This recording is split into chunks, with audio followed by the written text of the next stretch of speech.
as we had just a short time ago. We will make America powerful again. We will make America wealthy again. We will make America healthy again. We will make America strong again. We will make America proud again. We will make America safe again. And we will make America great again. Great again. Great again.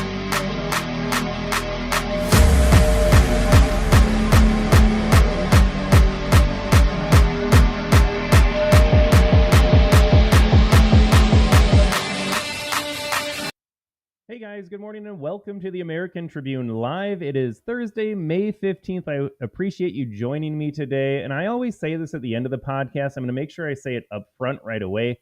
Thank you for tuning in. Thank you for watching. You have so many options out there when it comes to podcasts, where to get news from, opinion from. The fact that you're even entertaining my opinion means a lot to me. So thank you. I truly appreciate it. It doesn't mean to come across as trite or just empty, hollow words. I really appreciate you guys tuning in to the show here, listening to what we have to say, commenting. It's a live show, so drop a comment in there. I love to engage with the comment section. We have a great following over on Rumble. We're building a new channel, a new community there. We kind of sectioned off from our main, the American Tribune Rumble channel. Be sure to check it out. I drop commentary there every single day. We got like 8 to 10 videos that I comment on every day.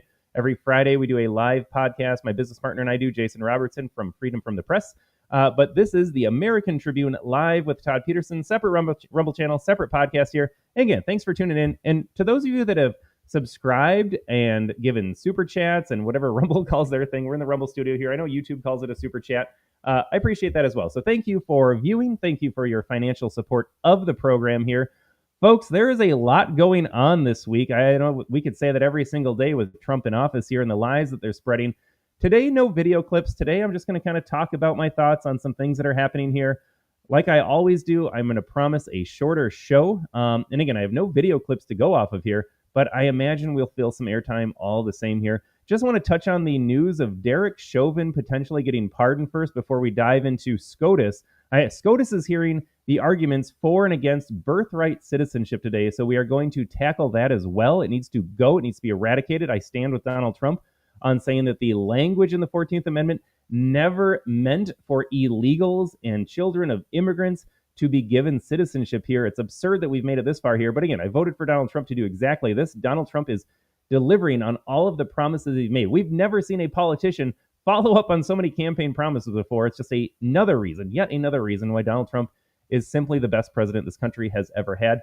But news came out yesterday that Derek Chauvin might be pardoned at the federal level. And I know a lot of people are thinking Donald Trump can pardon Derek Chauvin. He'll be a free man after that. It's a little more complex. I would love to see Chauvin walk free today, if possible. Derek Chauvin did not murder George Floyd. George Floyd died from a drug overdose. Turns out George Floyd tested positive for COVID. So if he had been anybody else in America, and I mean this literally, anybody else, he would have been classified as a COVID death at the time, thanks to the corrupt counting mechanism used by the regime to scare you and make you think COVID was super deadly and you all had to take these insane precautions like distancing and masking and boosting and quitting your job and staying home and preventing your kids from going to school, which was actually the one good thing to come from that here. But George Floyd died from COVID if you want to play by their rules. But if you want to be honest, George Floyd died from a drug overdose. The coroner in Minneapolis, Hennepin County's coroner, Andrew Baker, Dr. Andrew Baker, had he not known of the racial implications and the straight-up hoaxes, gaslighting, fear-mongering, enabling of chaos in the streets because of the Democrat and establishment regime here, he would have looked at George Floyd and he said, well, there's no crushed larynx, there's no interference in his neck, his breathing tubes, or whatever the medical terminology is here. Nothing was destroyed, nothing was crushed, nothing was blocked, nothing was prevented him from breathing. But it turns out he had a lot of fentanyl in his system. He was telling officers he couldn't breathe before they ever physically interacted with him. George Floyd killed himself because he was a useless career criminal addicted to deadly substances, and it finally caught up to him. So that's why George Floyd is dead. But because Derek Chauvin was white, because it was 2020 and an election year, and George Floyd passed a $20 counterfeit bill, and that shouldn't be a death sentence, We saw everything that played out here. Expect that to happen again if Donald Trump moves forward, and I am fine with it. Folks, I got to say, I am fine with whatever happens. We shouldn't live in fear of the BLM Democrat mob. Yes, they will destroy buildings. Yes, they will murder people, but then they need to be held accountable here. Or if you're like Ron DeSantis in Florida, just pass legislation. How many times have you seen a protest get out of hand in Florida? It simply doesn't happen because authorities are prepared. If Donald Trump needs to order the National Guard to be deployed in every urban Democrat-run city, if he needs to send the military into cities, I am fine with that, and I would encourage that. If you stationed guards at every street corner in every major Democrat-run urban city, and you said, if you look the wrong way right now, you can be upset, you can peacefully protest, you can gather around and sing your stupid songs and chant how evil Donald Trump is and how racist America is, that's fine. I would support you doing that. I would pass, if I were the mayor, I would sign it right away. You can go protest here. I'm going to cordon off a space in the city. You go be stupid. You go be you. But as soon as someone brings a weapon, or someone looks at a police officer the wrong way, or someone torches a building, you need to go to prison for the rest of your life. I think they need to just be upfront about that. If you cause damage, if you hurt anybody, if you assault a police officer, you will say goodbye to your freedom for the rest of your life. Just make it clear up front. Just say this will not be tolerated. We don't need to live in fear of the leftist BLM mob. So yes, Donald Trump needs to pardon Derek Chauvin to the extent he can. Derek Chauvin was charged on state murder charges, and I think they did that intentionally so that a Donald Trump figure could not come in and later send him free. So we will see how all of this plays out. But yes, Derek Chauvin deserves a full presidential pardon. He did not murder George Floyd. Derek Chauvin was martyred because the left hates white people. They hate law and order in society. They hate everything about this country. And that was their ticket to protesting, to framing Donald Trump, to framing the police officers here. So he needs a full pardon. Derek Chauvin's life was ruined forever. Even if he is free, his life will obviously never be the same. If we are ever going to pay out reparations in society, Derek Chauvin deserves reparations, and then the J6ers deserve reparations. And if they happen to both be white, all the better, because they were framed for being white Americans. It is simple as that. So no, black Americans, you should never get a dime of reparations, but Derek Chauvin, J6 protesters, and they were brown and black or J6 protesters as well, they get reparations, but the government needs to atone for railroading Chauvin's career and life as they do with the J6ers. But I say bring it on. Issue the pardon and let the woke mob do their thing and then hold them accountable. Better yet, be prepared for it this time. Don't be like Minnesota Governor Tim Walz, who did not release the National Guard, who wanted the city to burn, who didn't want to intervene because he's a coward and also supported what was happening. Don't be like his daughter, who would send out tweets of where the National Guard's movement was. You need to be upfront, and Donald Trump needs to say, if you don't release the National Guard, I will send in the U.S. Army and military to do the enforcement for you that you are not. Imagine those narratives.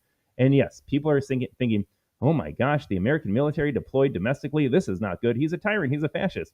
No, he's keeping law and order. I want the military on the southern border, which they are already. The left hasn't really cried about that. Yeah, you have the military deployed in the United States along our border with Mexico. But if the National Guard won't be deployed by these woke, cowardly, spineless, America-hating Dem governors, then yes, Donald Trump needs to deploy the military in those zones as well, because it is Donald Trump's job as president to keep America safe. I voted for a safe country. I realize no Democrat voter wants a safe country. They wanted the borders flooded with violent illegal criminals. They want BLM to torch small businesses and murder people en route to just destroying entire swaths of the city. You can go to George Floyd Square, Memorial Square in South Minneapolis today. Still there, still chaos. No one's life has ever been made better by BLM or any black Democrat cause. I can point to 60 years in the inner city run entirely by Democrats. You have gutted black families. You have unhealthy black families. You have fathers in jail. You have children in gangs killing one another. I think, what's the stat? 95% of all black deaths are at the hands of other black people. BLM has never helped out those people. Democrats have never helped out those communities. All they do is ruin those communities. But I say bring it on. I am not afraid of the leftist mob anymore, nor should you, nor should Donald Trump. If there is a military to be deployed, I say deploy it. So that's where I'm at with Derek Chauvin, folks. He deserves a pardon. He did not kill George Floyd. George Floyd killed himself with a lifetime of just horrible choices. Nobody misses George Floyd. The less George Floyds we have in the world, America is a better place. You can use drugs. You can be a useless human being. But as soon as you intervene in decent, high-trust, civilized society, then I don't miss you. Then you need to go. So those are my thoughts on Derek Chauvin's potential pardon from Trump. I would love to see this. Some of the complaints we had from Trump 2.1 is that he kind of played it close to the chest. He never really went after the regime. He never stood up for Derek Chauvin. I think Donald Trump actually did a George Floyd memorial. I think he gave a speech saying, oh, this is an awful thing that happened. It turns out it's not. Is it bad when someone dies in custody of police? Yes, it is. But did the police do everything they were trained to do in their interaction with George Floyd? Absolutely. He was railroaded by the justice system. He needs to be freed. And the other thing I'm going to touch on here, folks, I did this on my episode on Tuesday, and then just a little preview tomorrow on Freedom from the Press. I think we've got our other business partner, Will Tanner, coming back on the show. You would all know him as Tariff Will. Tariff Will came on a couple of weeks ago to the program to kind of dissect what was going on with tariffs. And again, the tariff conversation was also ridiculous. That's all Democrats have this day. I don't know about you folks. It is nearly impossible to engage in a real, trustworthy, honest debate with your Democrat voting family members and friends because they're on the wrong side of everything, but they're so convinced of their delusions that they just will not concede any ground to you, even though you are correct. Turns out tariffs are a great idea. If they weren't, other countries wouldn't use them. And if we replace government revenue with tariffs and get rid of the income tax, I don't know how that's a bad thing, but sure, Democrats will spin that up all around here. They'll tell you Derek Chauvin deserves to go to prison because white supremacy and slavery and all the rest of that. And then today, or rather on Tuesday, though, I talked about the South African resettlement. We had 50 to 60 Afrikaners, and I can never say that word correctly, Afrikaners brought to the United States because they are white farmers, and the regime over there condones their murder, condones the theft of their lands. It is codified into law. You can steal white farmers' land, and then the regime allows black thugs, black useless thugs in South Africa, because it is a black majority Democrat or a democracy, black majority democracy that has never worked out. It will never work out because they are motivated by hatred of white people and not uplifting themselves. You can see that in the own Democrat Party philosophy. It's not about making black lives better. If Democrats really cared about making black lives better, they would clean up the streets. They would get criminals off the streets. They would support a nuclear family. They wouldn't let the black community murder 60% of their babies before they're born. And that is a real stat, folks. 60% of black babies are aborted every year in America. That means if you are a black child, the most dangerous place for you to be in America is in your mother's womb. You have a less than 50% chance of surviving. And by surviving, I simply mean being born. If Democrats actually cared about black lives, they would do America First policies. Donald Trump is pro-black, and I can point to every single policy he implements. And if you are an honest person, you cannot say one thing about Donald Trump being racist, and especially when it comes to the policies he proposes, passes, hopefully gets codified by Congress here. But he brought in all these Afrikaners, and by all, I mean just a few. I would welcome every single white South African to America tomorrow. They would contribute to America immediately. They would not cause problems. They would assimilate. They would be grateful to be here. You saw the pictures of them all waving American flags on day one. They're already more American than every single Kamala Harris voter. They are certainly more American than every single illegal invited in by Joe Biden and the entire corrupt Democrat establishment. But I would welcome them all. They belong to be here. And it has been amazing to watch the left switch the narrative all of a sudden on how immigration is bad. It took 50 white South Africans to rip the mask off and expose their entire con. Turns out they never cared about the humanity of people, about their refugee status, about how they're being persecuted in their home country. Turns out every Democrat was championing the browning of America. They wanted to destroy the fabric of the nation. They wanted it to be less white. This is clear now. They wanted it to be less white. They wanted it to be less free. They wanted to import all these people with socialist values or just easily brainwashed and manipulated. They're already dependent on the state. As soon as all these illegals came to the country, they entirely depended on the state for every single welfare safety net benefit that we could offer them. Free housing, free food, free phones, free stipends, free healthcare, free education, free everything.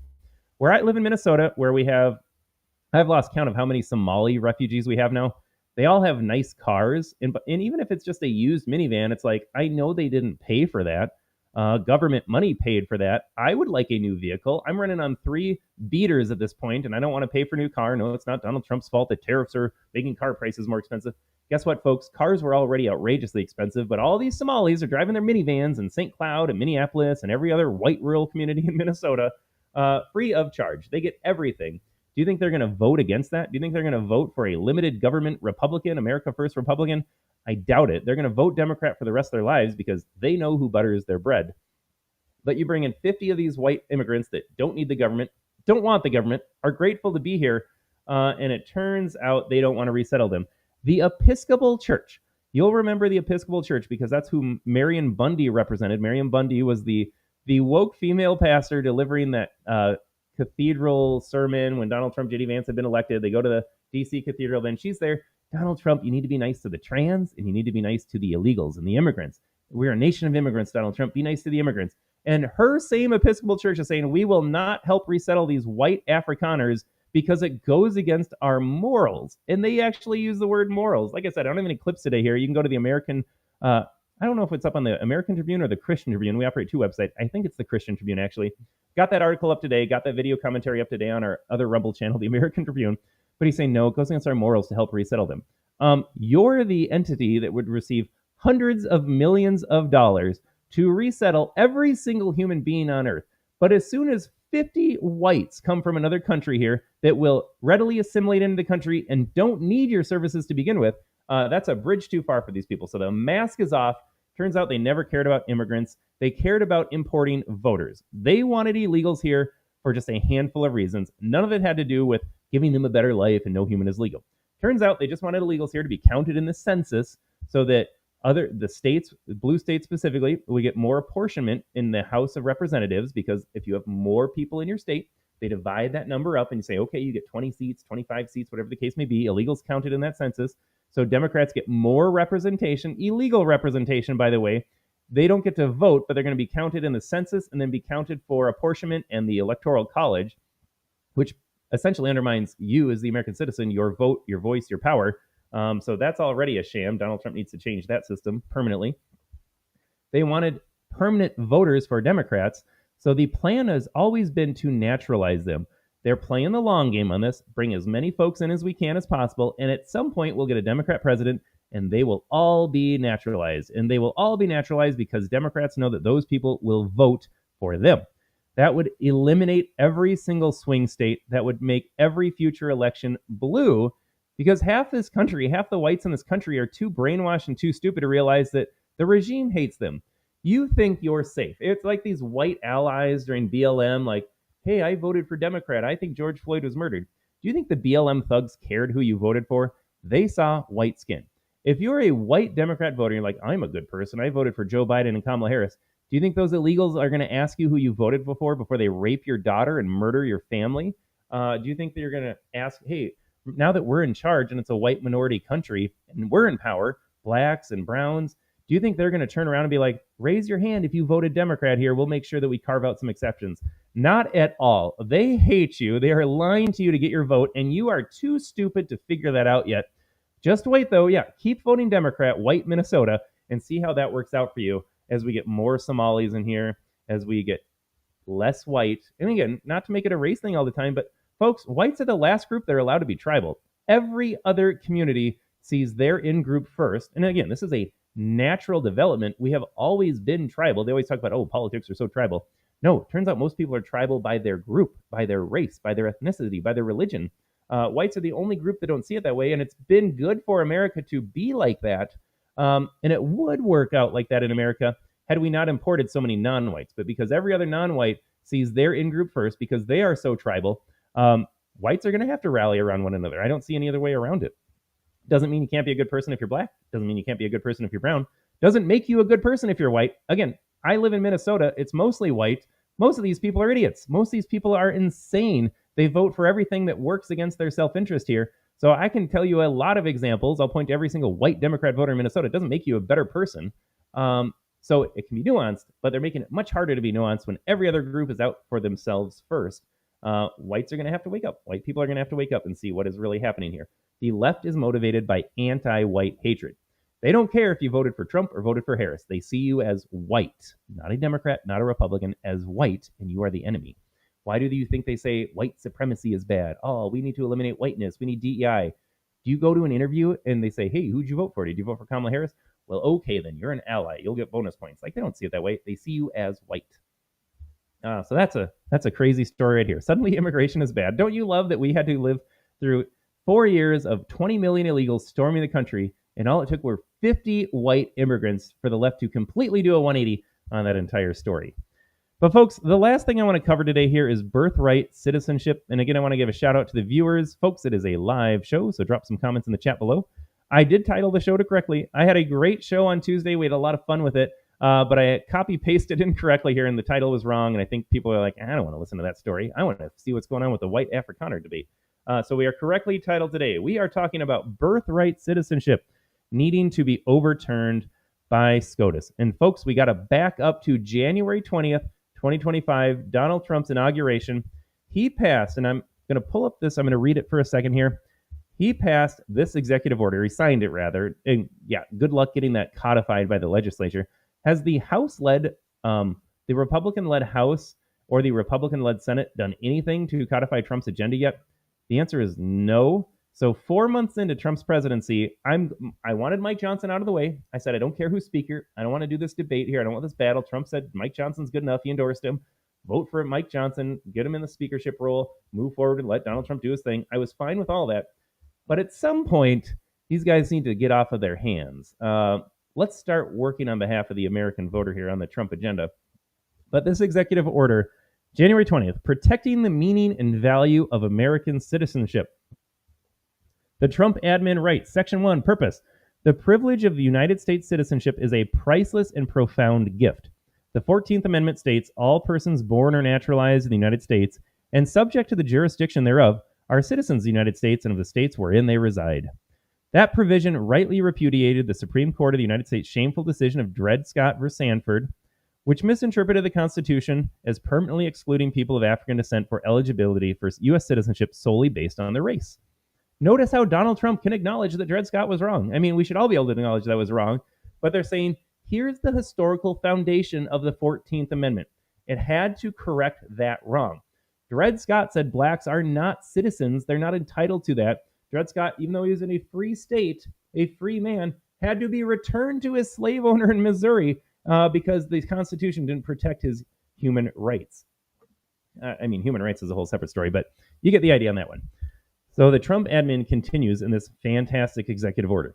But the 14th Amendment has never been interpreted to extend citizenship universally to everyone born within the United States.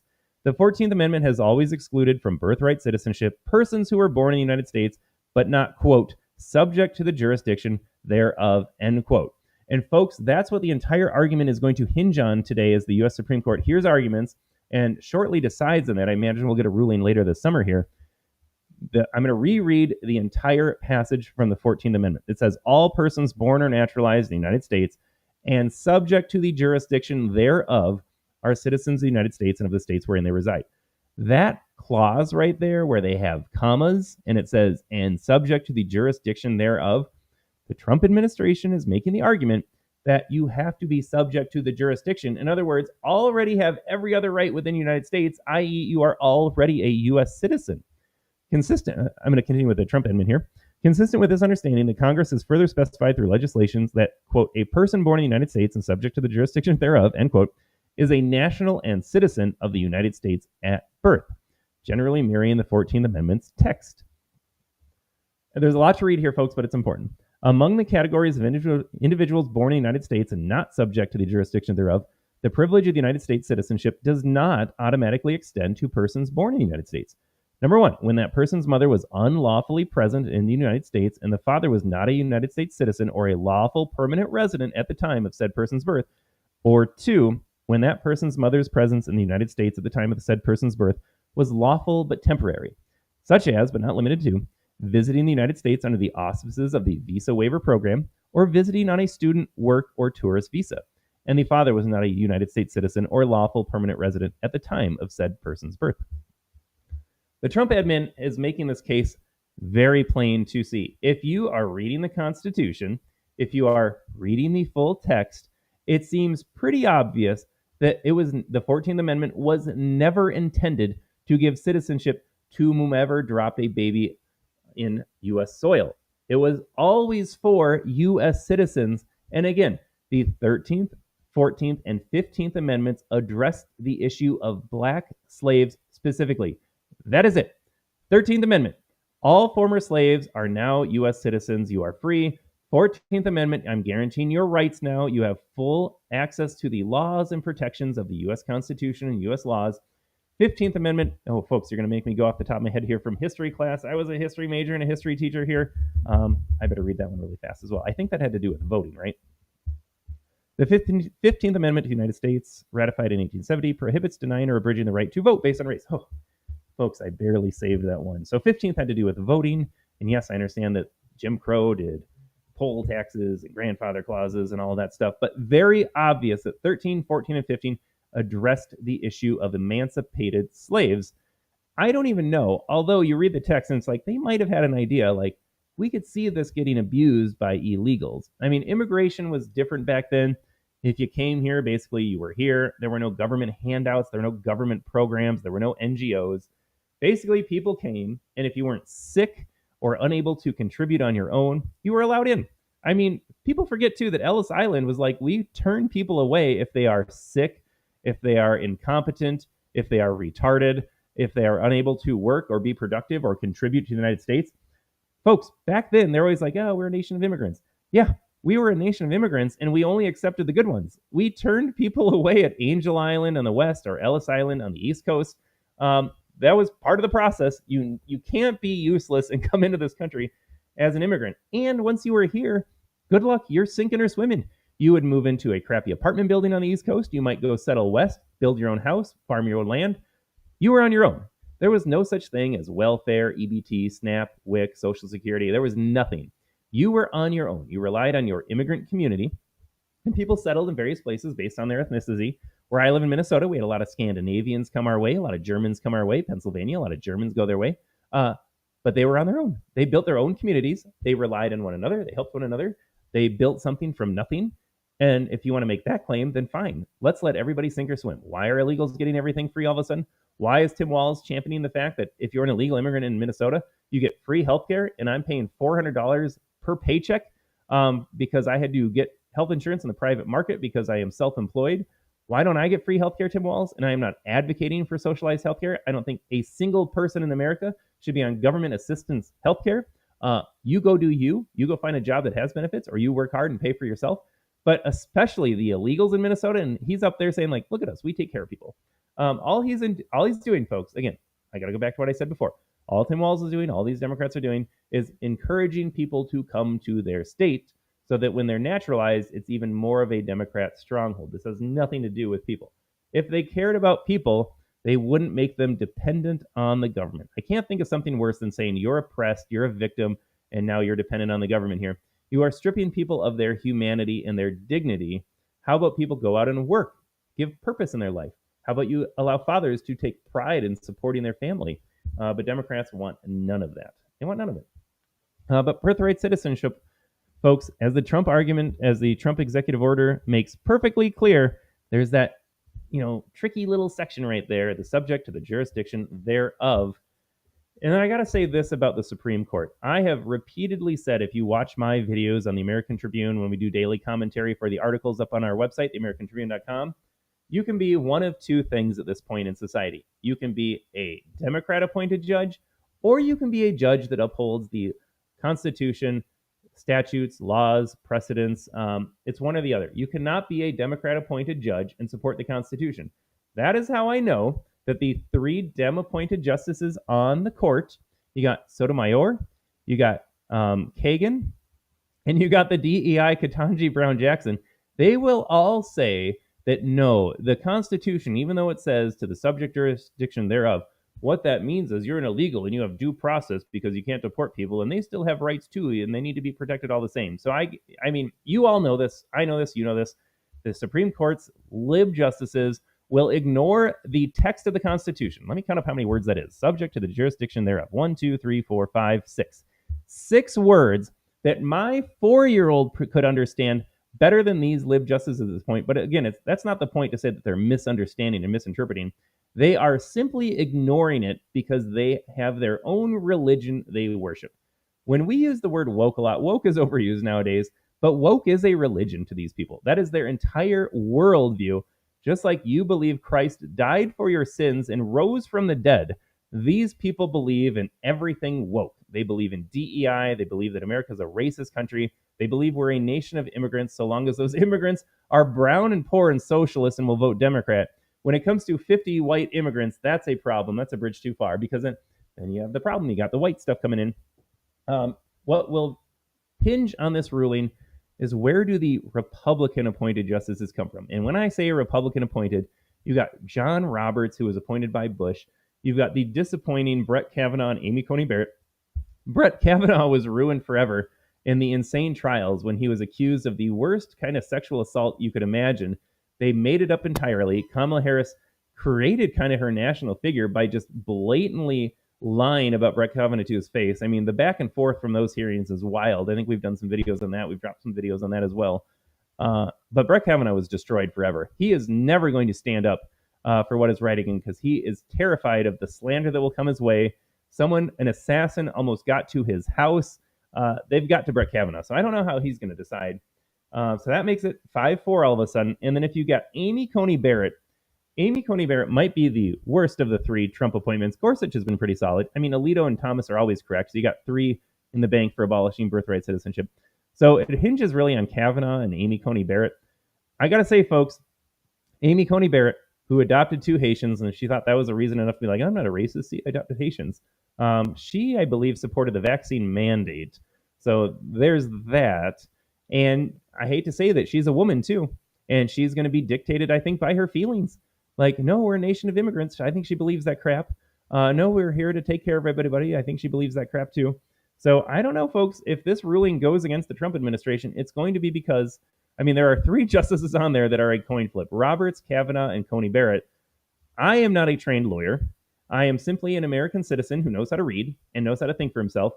I read that text, and if I didn't have a dog in the fight, let's say I was an alien dropped in from space, and they said, hey, alien, we're deciding what these 6 words mean, subject to the jurisdiction thereof. Do you think that means that you have to be a citizen already? And citizens, like, if you go to China, for example, boy, speaking about China, did you know that the Chinese will fly mothers, soon-to-be mothers over here, 7 and 8 and 9 months pregnant? They fly them over here, have their baby, and then they fly the family home and raise them in China. But then they have the U.S. passport for your kid. And you don't think that helps with a little espionage and spying and down the road long-term planning? Like, the Chinese are really playing the long game on this. But we give American passports to these Chinese-raised kids because of birthright citizenship.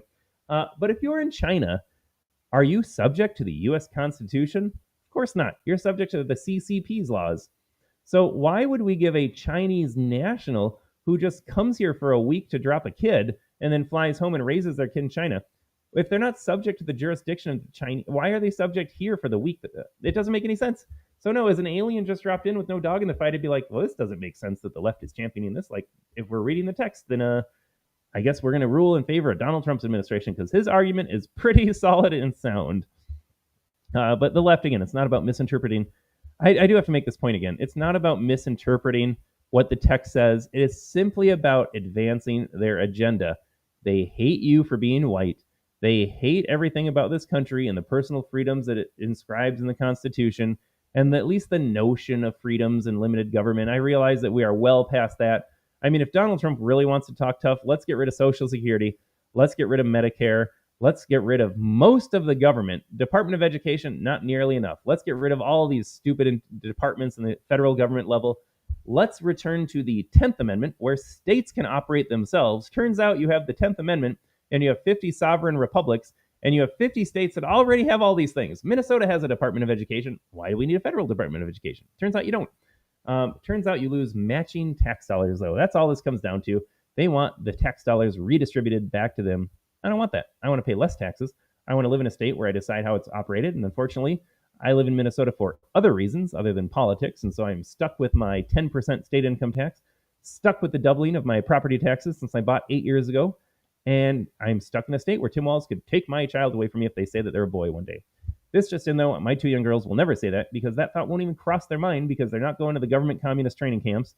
And we just talk every day about this is a boy, this is a girl. And these are natural conversations. Why does dad pee when he stands up or stand up when he goes pee? Because he's a boy and boys are different than girls. So that won't even cross their mind, thank goodness. But it can happen. It can happen. All right, folks, I got to get out of here. 35 minutes of talking up a storm. I feel the voice going hoarse here. I had some things I had to get off my chest. I appreciate you tuning in today. Got some views on Rumble, got some views on locals. I don't see any action on YouTube today. I don't think YouTube cares for this channel very much. We get spicy sometimes here. But I got to say this. Let me repeat the headline of the show today, and then we're signing off. Birthright citizenship needs to be overturned by SCOTUS. Hearings start today. Usually they drop their rulings in June or July. I don't know if this is a special case because it's an executive order that they need to decide. Like every day, another illegal, another person on a work or tourist visa, student visa, has a baby in America. This is a problem every single minute. So hopefully the Supreme Court decides sooner rather than later. And hopefully, fingers crossed, they rule in favor of the Constitution, which says, no, you can't just have a kid here and they're a U.S. citizen. But with that, folks, we are out of here. Next Tuesday, we just got some new intro music. So I will be previewing our new introduction 1-minute video here. You'll have to let me know your thoughts when you see it. But that'll be next Tuesday at 9:30ish a.m. Again, we are not on a strict schedule over here at the American Tribune Live. But tune in next Friday, or this Friday, tomorrow. Freedom from the Press podcast goes on at 10 a.m. live. That is on a strict schedule here. And I think we're going to have Tariff Will on to discuss this entire Afrikaner debate. It's going to be a fascinating conversation. Hope to see you then. But again, thanks for tuning in today. Can't say thank you for your comments because we didn't have any comments on the live show here. Hope to see you guys back next Tuesday. Have a great weekend.